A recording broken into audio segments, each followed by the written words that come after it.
What kind of documents and paperwork are we going to see when we sell our house? Hi, this is Ashleigh Mangini from Team Mangini's Pure Plus Realtors. Just checking in today. Kind of want to give you kind of an inside look of some of the questions that we get a lot. What kind of documents and paperwork are we going to see when we sell our house? What kind of things probably do you want to familiarize yourself with? One of the big ones that you're going to need to know about, and if you bought a house before, you might be familiar with this, but is the property deed. So this is something that actually shows the ownership of your home, your specific property. So this is something that definitely needs transferred to the buyer when you do close your home, and simply done by at closing. You just sign it, and that transfers it effectively over to the buyer. The next one is the actual sales contract. The actual sales contract is the contract that you make with the buyer of your property. And this is important because it contains all the different details of the contract, from the price to inspections to what kind of timeline you're looking for, all the other in parts that go with it. So inspection, is the buyer or seller paying closing costs? But the most important part is that this contract has to be signed, has to be dated, to be a valid contract. And keep in mind that once it's signed, that it is a contract and it needs to be enforced. So just something to keep in mind with that. The property disclosure form is another big one that you'll need to get used to. Regardless of whether you inherited the property or you've lived there for 20 years, there is a form that you need to fill out, pretty much stating anything that you know to the best of your ability about the property. Whether it's been fixed, whether you or just know that it exists, or just something quirky that's about with the property that you know. This is the best way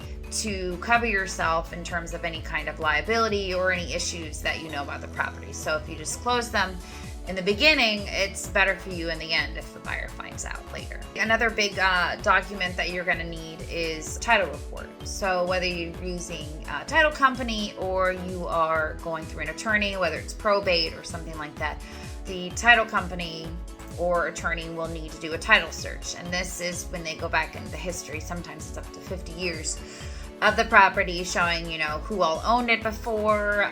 It's important, especially if you have anything in probate or anything like that, showing if there's any potential heirs or any other issues with the ownership of the property. It's also important if there's any liens on the property. Say, an owner 20 years ago got work done on the property, never paid the person who did the work, so they put a lien on the property. And this can be effectively something that can keep your property from selling. So it's important to know these things. And every time you close, make sure they do a title search.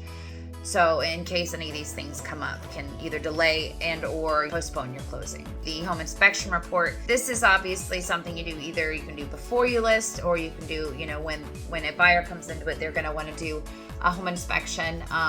Obviously just showing the health of the home. In the disclosure, you put everything we know, but with the inspection report, someone comes in, does a general look over, all different aspects, from plumbing to electrical, your HVAC system, just to see the health of the house.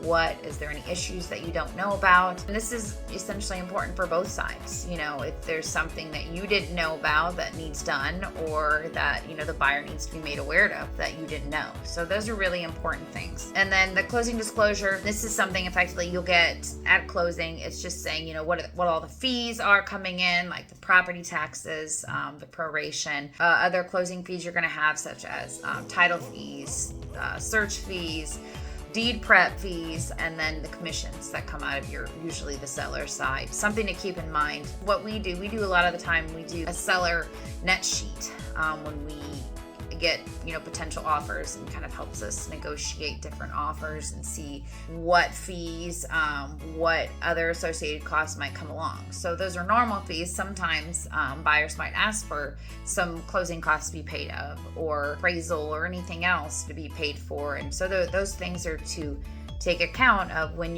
what you're going to actually take home after the sale. All of these docs, these are not all inclusive. There could be other things that go along with them, but these are generally the majority of the documents you're going to deal with in a closing or selling your house. So keep in mind, you're not expected to remember all of this. You're not expected to, know everything about this, but it's just a good overview to kind of get you started on what to expect when you do sell your home. Any other questions on this, let us know. If you need anything, if you have a question about any of these papers, let us know. We can kind of help you and tell you what exactly it might be.